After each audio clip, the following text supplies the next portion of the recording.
Welcome along to another Sunday lunch then. This time we've got a very special guest with us, the current Scottish Open champion, Richie Worrall. So I'm John McGilvery. And my name's Liam Rudden, and I will be monitoring all your questions as usual on the iPad here. So if you've got any questions that you'd like to ask Richie at any point throughout the show, just pop them down on the Facebook page and we'll ask them for you. John? Yeah, thanks Liam. Richie, welcome along and thanks for joining us. Not a problem. Happy to finally talk about some Speedway and get some news, hopefully. Yeah, how's life in lockdown for you then? Obviously we spoke briefly there, and you're saying some of the restrictions have been lifted down south. It's slightly different up here. How's life changed down there then? If you get out on the roads now, since the lockdown has been lifted, it's almost as normal. So it's totally different than what it was. I'd say 3 weeks ago. You know, the roads was like a ghost town, and it was hard staying. I mean, the only thing that made it good was the weather. You know, we had some pretty good weather down here while we was in the actual lockdown. We're just trying to keep your distance and stay away from people and trying to avoid getting the virus as best we can. Yeah, it's funny listening to you say the lockdown's been lifted, because obviously up here it's a very different message. But I don't want to go down a whole political programme here. That's not why we're here. But what have you been doing to keep yourself fit and to keep yourself active? And who are you in lockdown with? Who have you been cohabiting with? Just me and my partner. I'm a dog. I'm a cat. We was locked down there for, I think it was just over 4 weeks. So we didn't really do anything. I did a lot of work on the house actually. And then once the lockdown got lifted, then I've been going out doing quite a lot of riding. I always train and I always stay fit. Like I was just saying, then the motivation is hard because when you're training, you know, I always aim for early March. You know, right? I've got to be ready and fit where I want to be at for early March.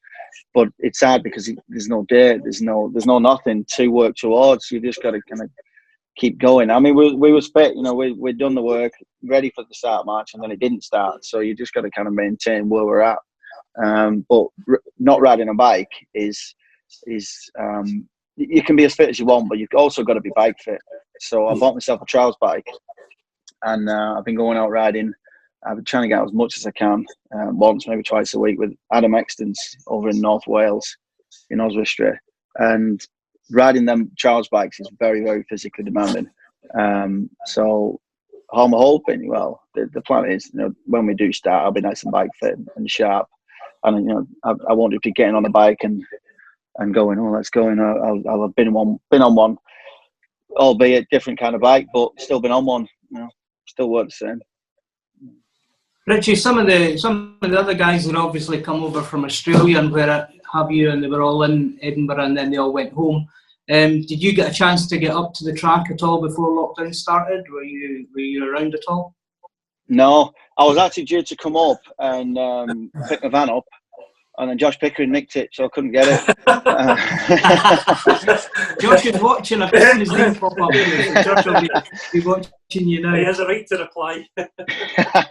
Yeah, so I couldn't get it, and then I was due to come up and just see Josh.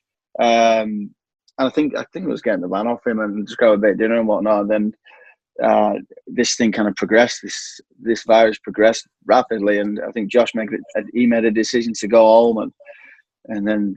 Yeah, nothing really happened from then. You know, I never got the van. The season never started.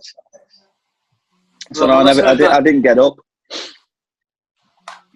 We've got a few people watching already and giving you shout outs. We've got Leanne Hutchinson, Alex Harkis is watching, Josh is there, Robert DeRollo, David McAndrew, and Dunlop says it's nice to see you back.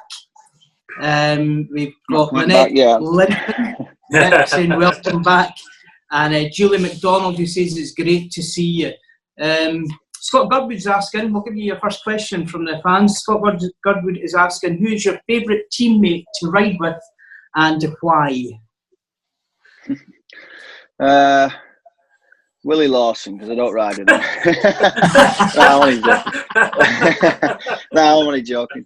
The obvious one's Josh, isn't it? I think we had a great partnership when we was riding together.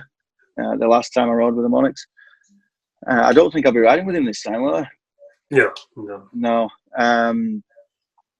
But yeah, as in a teammate and even a partner to ride with, I'd say Josh. I was closest to Josh rather than all the other lads. I mean, I like all the other lads, we get on well, but yeah, closer to Josh. Well, Josh has just sent you a wee message saying, "Watch your tongue, Rich." He's not big enough.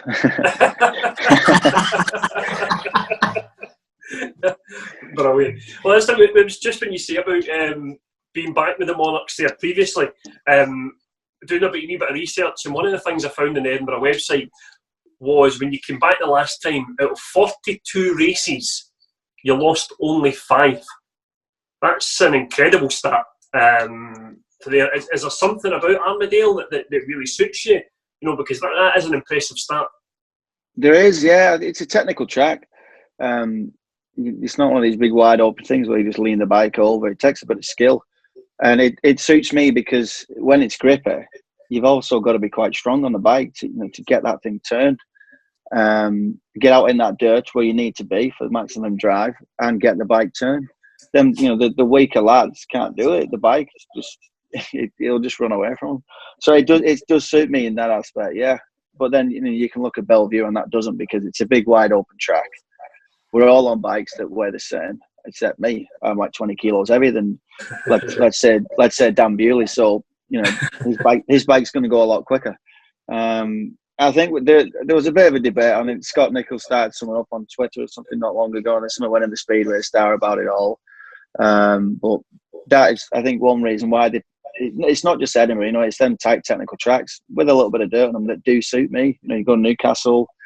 You could go Eastbourne when it's grippy, and I'll go well there. Not only when it's grippy, even when it's slick, I'll still go around pretty well. But yeah, the more technical tracks do suit me, because that's where I can kind of claw back a bit of that disadvantage that I have from naturally being bigger than everyone.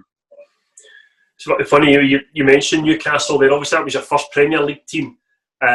We've spoken to Josh and Sam previously, and we asked them favourite tracks, least favourite tracks, and Newcastle seems to be a common kind of name that comes up as not being a particular favourite. Was that a track that you adapted to quickly, and did you go there and think, this isn't really a great racetrack, but you can make it work for you? No, well, there was, I think, what was it, like my second year? So I think I'd done a half a season in the National League, and then the year after, I was racing with Stoke, Newcastle, and Lakeside. That was like my second year. Yeah. Well, first full year, but second year racing. Newcastle was the ones that took the chance on me, and I think within 2 years, I might be wrong. Somebody might quote me on it. I'm sure with 2 years, I went from number 7 to number 1. And it was, I'd say, a brilliant track to learn on, because it learns you how to turn a bike. And the people that say that they don't like it is because they're not very good at turning a bike. And that that place you have to. Yeah, it's a little bit wavy and stuff like that, but it's still a track that needs to be ridden, and you can't just be a one-track pony. So if you if you follow what I've done, I've always tried moving around to different tracks to try to learn them different tracks and try and master them all. So that I'm a good all-round rider and not just a one-track kind of guy. We've knocked Newcastle a couple of times here. I don't want to be starting some sort of beef with them here. So we do like Newcastle, so we don't want to be starting anything up with that. Yeah, they'll all be down.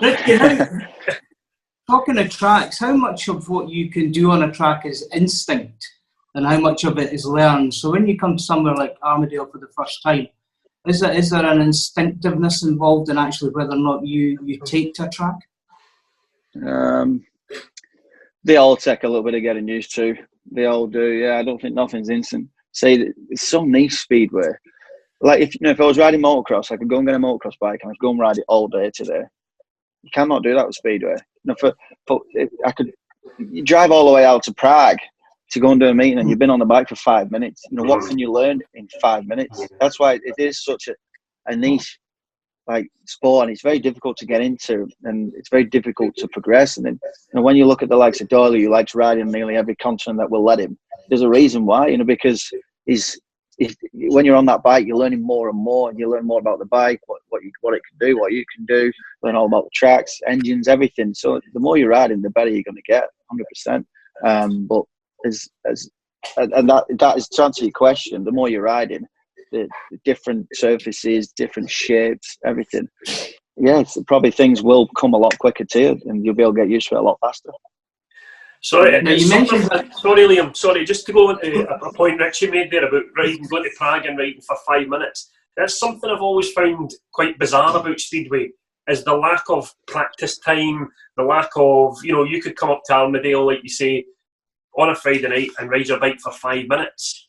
Is there something that you think can be done within British Speedway that could help that could, you know, some sort of training facilities the guys can go to? I know it's difficult to man and there's costs and things like that, but is that something that you can look at to help progress these guys?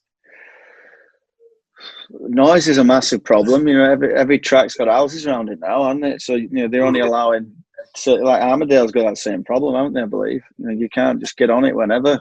Bellevue hasn't, you know, you can get on there whenever, and I think them boys do. But again, there is cost, medics, different things. Poland's different. It's just a different animal altogether. They can't just turn up whenever they want. Get, you know, the track. The track man will get the track ready for them. Give them a bottle of whiskey for doing it or whatever, and you just go riding as much as you want all day. But the problem is that these bikes are high performance bikes. The cost of, so say if you went out and you did 30 minutes on your engine, you've got to then send it in for the service, which is about, depending who's doing it, £500-700. So if you go and have a really big day on one bike, it's going to be a big day on the cost wise as well.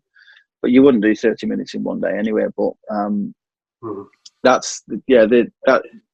is kind of one problem that stands in the way. You've got to be earning the money to kind of cover doing it. So with Poland, when you know you look at what them boys are getting paid, you can justify going out on the bike 3 times a week practicing and then go and race all weekend. But it's a bit expensive to do if you're not earning the money. Richie, take us back and talk us through how you got into Speedway, how you started, because obviously, as everybody will know, you have a twin brother as well who's also a Speedway rider. So was it something that was in the family before you guys started? No, we used to sit watching it on Sky. We was racing motocross, both me and Stevie. And Stevie had an accident when he was younger. He got burnt quite badly, and he lost a lot of confidence through that. So his motocross career, it was packed up for a while he recovered. And then when he came back, I'd progressed quite a lot, and he was kind of like in the shadow a little bit, not to like disrespect him, but he was. And he then wanted to, he hung his boots up and thought, you know, I'm not really feeling it. So then he's been riding a bike all his life. Well, what was he, about 16, 17? So we ran a bike a long time up to that point. So my dad saw it, right, well, you know how to ride a bike. Why don't you try and ride a Speedway bike? So, and we used to watch it. We've been in Cardiff a couple of times watching it there. So he tried getting in it. He tried getting into the sport. Dad went and bought him a bike. I was trying to take him around to different tracks, and it was just near on impossible. And then I don't want to name any names, but he pulled up at a gate once, and my dad said to the guy on the gate, well, we want to get into this. How do we get into this sport? I want to. And the guy said, don't bother. Wow. So anyway, just thanks me, got to give my dad credit. He didn't want to give up and kept going, and he had Stevie at Buxton with Les Collins, and then there was various other people that we met along the way. And I was kind of there just watching it. I was still racing a motocross bike at the time, and I used to look at it and go, I'm riding around in a circle. I don't want to do that. I like doing jumps and stuff like that. So yeah, and then I never really had any respect for it. I used to look at it and go, that's easy. And then there was this one particular year where me and my dad had trained hard, trained hard all winter. Was out in the snow, riding, running, training. Just one really, really hard year. Winter, where we worked ready for the race season. And it was just the first, this kind of first meeting. It was just like kind of blow the cobwebs off before the first British Championship one. Comfortably winning the race. And I come round to a back marker, and it was kind of like a big hill that goes down. And it was a wet day, so it was all ruts at the bottom, and then it goes up. So the back marker had got it wrong. It cross-rutted and kind of come across where I was coming down pretty quick. And I didn't crash. I just clipped him with this leg. And I never fell off the bike or nothing. And I snapped the leg. The bone was out of the skin. And then I'd had enough at that point. You know, I just said to my dad, I don't want to put my body through that anymore. You know, like, because that was like the second year that had happened. Worked hard all winter, and then in winter testing before the actual British Championship, you know, get hurt. So I was just sick of putting my body through it. And then when I recovered from that, which was probably about 3 or 4 months later, I jumped on a Speedway bike then. And then it weren't long after that, Rob Godfrey put me in. The first meet I ever done was the Isle of Wight. And I think I just was going over on the ferry with my brother because he was racing. And somebody didn't turn up for Scunthorpe, I think. I'm sure that's how it worked. And the next minute I'm racing, I'm in the team. And I scored my first ever point there, I think, in that meeting. I was a bag of nerves. I don't think I'd ever raced at night and all that. And I scored my first ever point against Ben Upwood. I think he fell off. And then it went on from there. Yeah, we just progressed pretty quickly. And then the year after, I was in 3 leagues. And I think it was one of my first Elite League matches. I went through the card at Bellevue, and then they put me in. My dad was there with his mates as well. They put me in for a rider replacement. I can't remember who I was replacing, and it wasn't even my race. So they put me in for that, and I think I went and got a third. So I lost out on a match in there. But I'll never forget that one. That one stuck in my head. That was a good meeting, that one. Yeah, and for first year in that league, and I think it was strong back then, very strong. As you mentioned your brother there, Christopher Black asks, do you add any pressure to yourself whilst riding for Edinburgh, considering the success Stevie, the treble winner, had? He was down at reserve. Give me some credit. I don't feel any pressure. I don't feel Stevie's reserve reign. When I get down to reserve, I'll answer that question.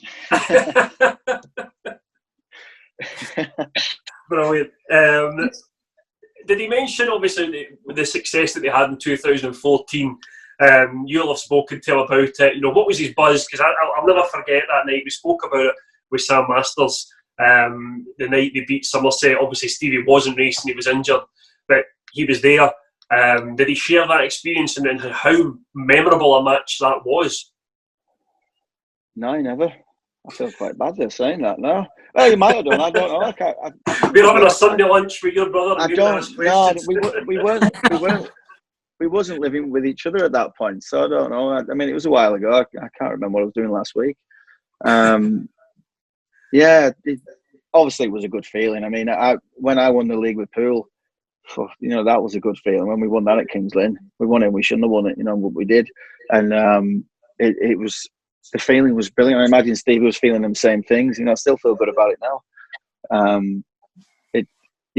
can imagine that was good, especially winning the treble. You know, we only went and won one thing there. So yeah, I mean, I can imagine it, and I'd love to do it. I really would. Dave Cunningham asks, Richie, if there's a friendly rivalry between the pair of you. Between me and Steve? Yeah, of course there is. Yeah, definitely. You know, now if we've kind of on tracks, I would say, you know, where it's a fair game, you know. But what I will say is, because he is lighter than me, and I'm going to say this again, I bet he's about 15 kilos lighter. We're both on a power out that gear. You know, we both do things the same. We learn how to do it the same way. The clutch, everything is the exact same. It's just his bike. He's carrying a lot less weight than mine going from A to B to that first corner. So there is times where he will do me on that start, and then it's a bit harder for me. Then I've got to get past him, but 9 times out of 10 I do. That takes us on to another question from David. You mentioned earlier about the bike weight ratio, and he's asking, do you think it would be fairer, it would make Speedway fairer if all the bikes were weighted to take away any advantage that somebody might have? 100%. Why is nearly every other sport controlled by weight? You know, why do they put weight in horses' saddles? Why do the Formula One drivers get on the scales? You know, why is boxing controlled by weight? Because it makes it a fair game. The problem we've got is, you know, how do you control it? Every club's then got to go and buy scales, and it's just I don't think they're going to want to do that. And then where'd you put the weight? You know, these bikes only weigh 77 kilos. You know, to stick an engine, if you look at the size of an engine, that weighs 30 kilos. So I mean, the only way you could control it by setting a limit, and if you're over that limit, then that's your fault. But if you're under it, you've got to do something about it. And maybe you could stick, I don't know, get like a lead weight underneath, just in front of the back wheel. Now, that's probably the safest place for it. It's almost central. It's low, but I don't know. I don't think anything's going to happen with it. I know Wolfie's been trying to push it for a while now to make it a fair game, because you know there is guys that are naturally lighter than others, but we'll see what comes. I don't think anything will. Yeah, I think there's a story behind this question, Richie, so you might need to tell us. Kevin Long asks, have you ever thought of training to be a firefighter given your expertise of using extinguishers? Yeah. Yeah, that was when we won something. I can't remember that. We won something. He's the commentator at Ipswich, or the announcer. And yeah, I can't remember what we'd won, but something happened with his fire extinguisher and it just went all over him. I don't know what happened. And actually he stood there and he was all white. Brilliant. Sorry about that, Kevin. I did mention at the start of the show that you are the current Scottish Open champion. Still went for my trophy, by the way. What's that, sorry? I'm still waiting for my trophy for that, by the way. Is John watching, Liam? As Alex is watching, he'll be able to help. Alex is watching, yeah. Right. Well, if I remember from the night, I think Rory Schline's looking for the trophy, by the way. He thought he got that. Yeah, he nearly sent me for an hot dog. Yeah, that was a close one coming off turn 4. Yeah, he weren't doing that again. He did it the year before, didn't he? I weren't falling for that one again. How frustrating then is it that you didn't get an opportunity this year to come and defend the trophy? And when you look at the team that was put together with yourself, with Josh, with Sam as the trio, you know, I felt that was a really strong team that we put together. You know, how frustrating is it that we're doing this instead of going up down the country racing? It is frustrating because, you know, I mean, I'm probably not the only one. You know, lads spend a lot of money on kit, put a lot of time into organising and getting ready for it, and then it's just kind of sat there. I mean, I'm quite lucky. I've got some work, and you know, I'm coming on furlough, so there is some income. But I mean, I don't know if other guys have got that in place. So, you know, I did, when all this kind of came about, I did kind of have a couple of thoughts about, you know, I wonder how the lads that have put everything in, every single penny into the bikes, into the, you know, not working in the winter so they can train, and then obviously nothing starts. You know, they're expecting it to start mid-March and nothing happens. So I did kind of spur a thought for them and think, well, yeah, I bet things are going to be tough for them. But it is frustrating, yeah. I mean, like you said, with the team as well, it was an exciting team.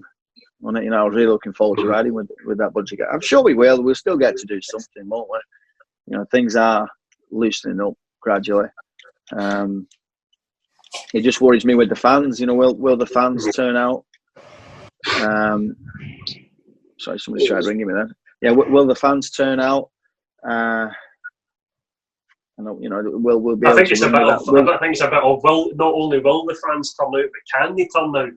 You know, what measures will be in place, and if they are in place, will there be consumer confidence to go? Yeah, and if not, can we run with only half the fans and make it work? because to me, the clubs, what I get told is clubs struggle anyway. So to run with only half fans, I think would be suicide. You're going to end up losing clubs instead of just kind of waiting it out and running when we know everything's going to be fine, everything's going to be safe. I'm pretty sure the BSB are looking at that and they're going to make the right choice. Sure. David Cunningham, sorry, John. David Cunningham raises that point as well, and he asks, there's talking about this, if the season gets going, running it into late October and November. What are your thoughts on that from a point of view of tracks being rideable, safety? Because we know what the weather's like here at the best of times. Yeah, that's it. It's all weather permitting, isn't it? What was the winter like last year? I thought October was pretty good.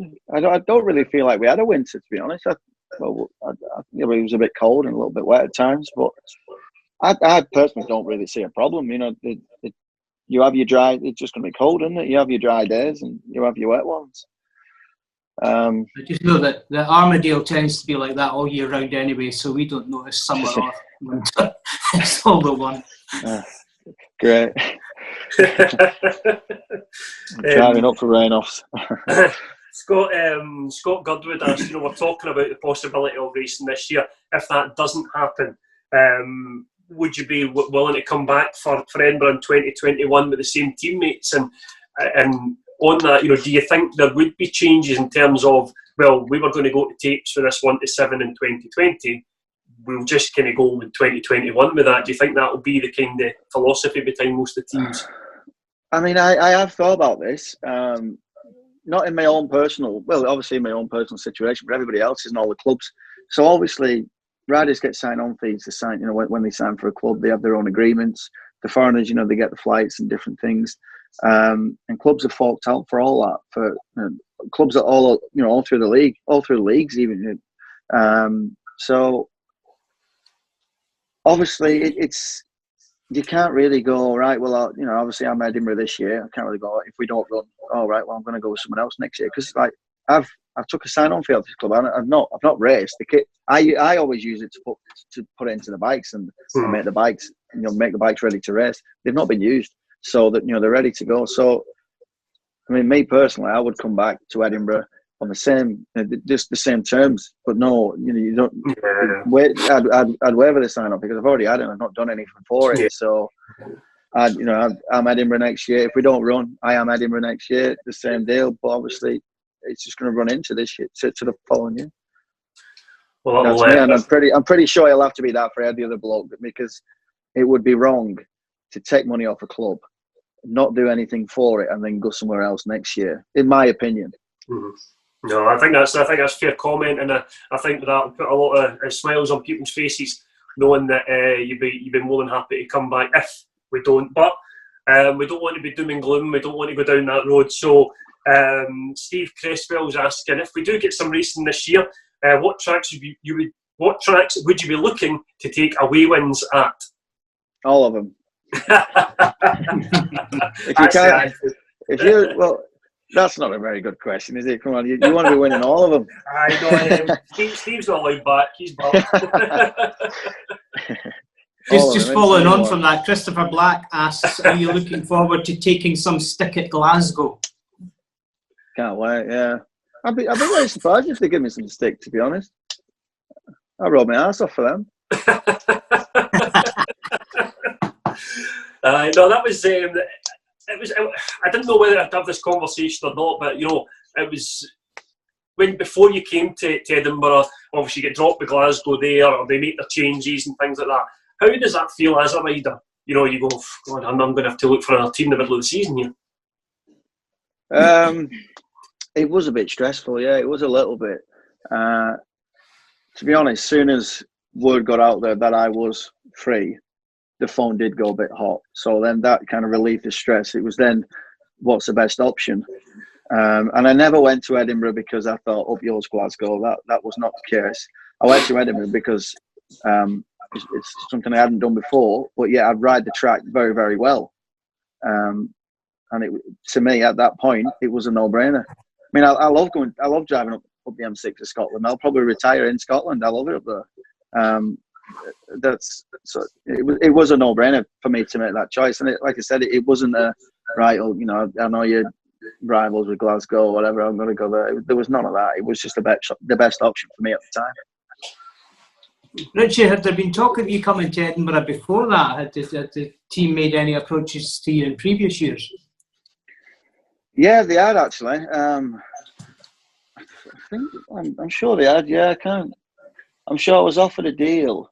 No, that was last year. That was when I went to Leicester. Actually, I'm not sure. Actually, I can't answer that question, Daniel. I'm not sure. Possibly. But I was offered a deal after that year. I was offered a deal for the following year. But like I said earlier on, I like moving around and mastering all tracks. Like there was one year, I used to go Somerset and really struggle. I hated the place. So, I mean, I took a financial cut because I wasn't scoring many points to try and gain another track, another skill. And I signed for Somerset one year. And the first half of the year was dreadful. And then I finally picked it up and I finally, realised what I needed to do to get round. And now I can go Somerset and score reasonably well. A lot better than I used to do anyway. And yeah. So I'm always just going with what's best for me at the time and where I'm going to learn most. Like, big tracks then was a little bit of a problem for me. So that's why I went to Leicester. I went to Leicester last year. And plus, I do like Stuart. I've got a lot of time for him. I like his passion. So I thought, I want to go and ride Leicester, ride the big track for the year, and so I did that. Yeah, but now I'm back.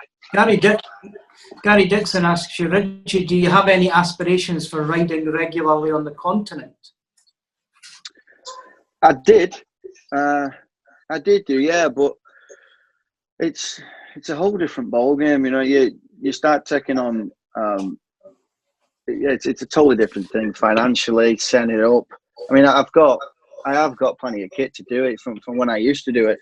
I've done it since 2 years ago. I did it for 3-4 years on the trot, and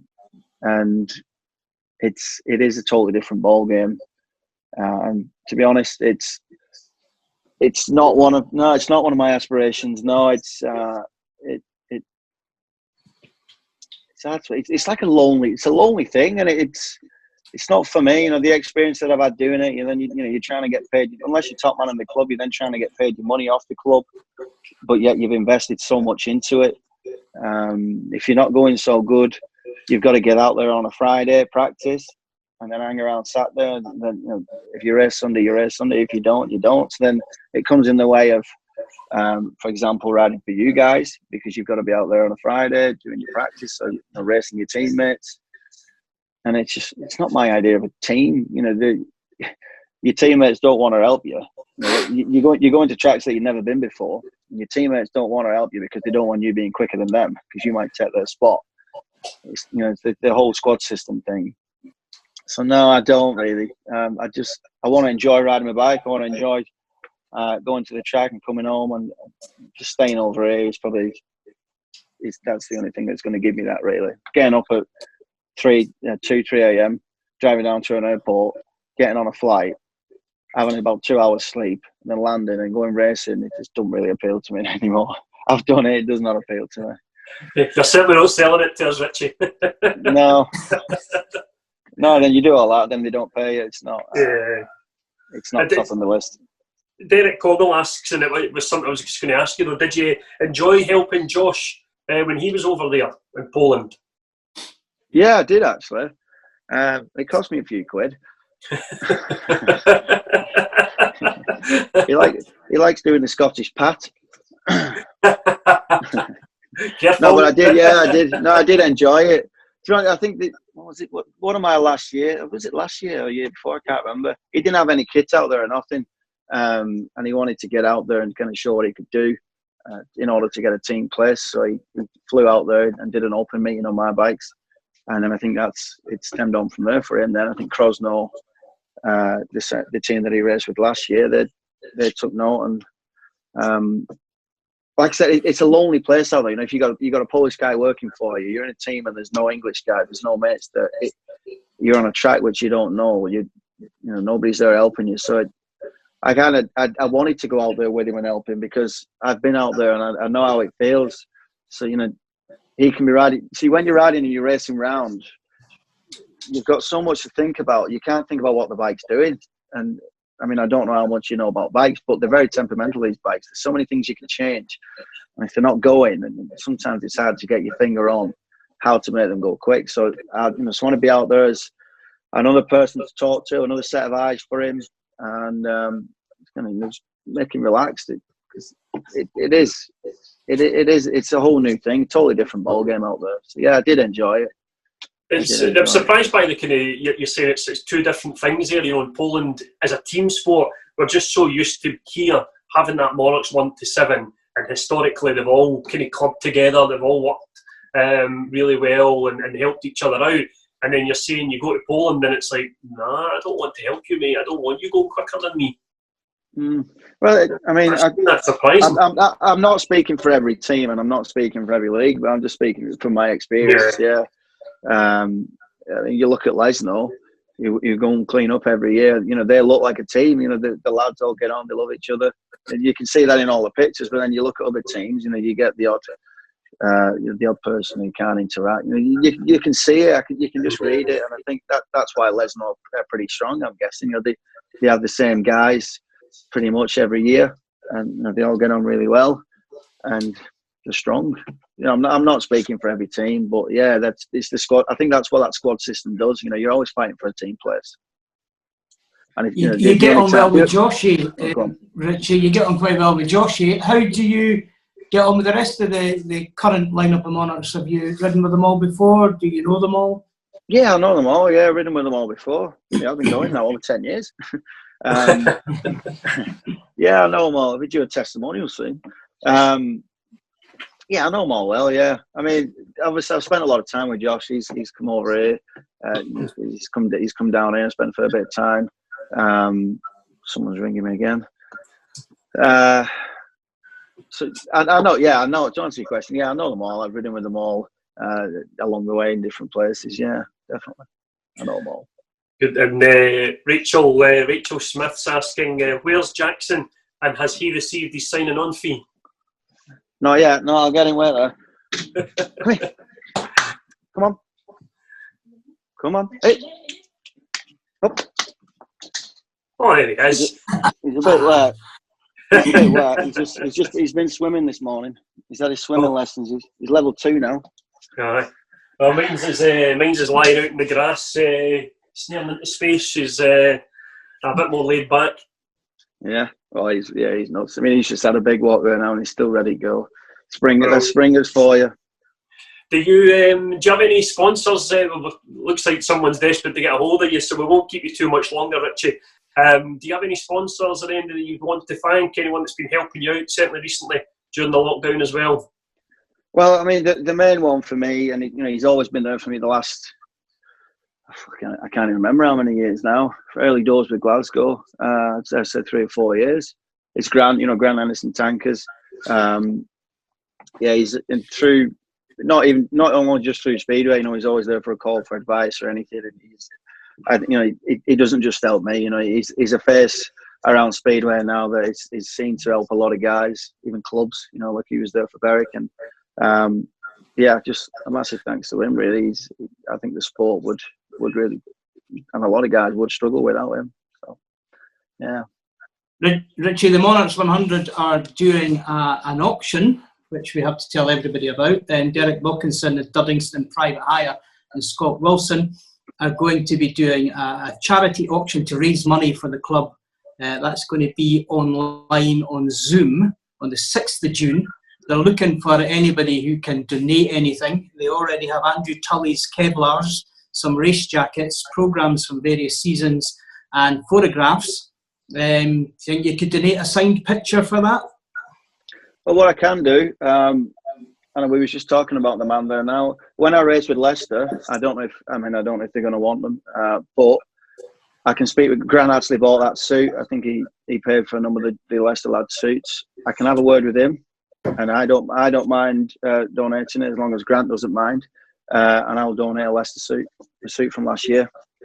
Gentlemen, That's brilliant. What we'll do is we'll get Scott to get in touch with you, Richie, and if anybody else has anything they'd like to donate, you can send a description of the item and a photograph to auction@scott-wilson.net. So that's auction@scott-wilson.net.